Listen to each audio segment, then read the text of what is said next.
let's bleed out the system.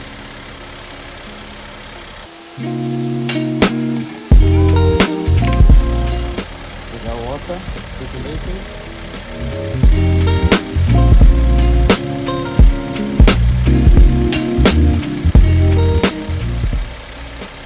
Now I'm gonna accelerate to 2000 RPM and the water must flow.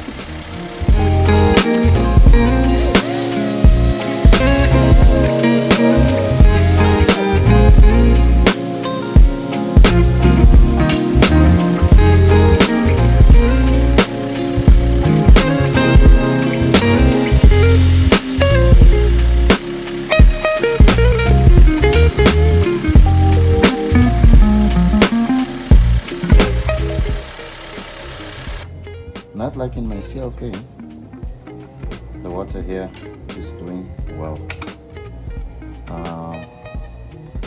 All I need now is to flush out the system.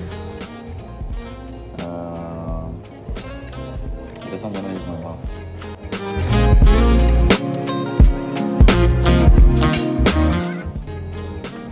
Now let's put some coolant.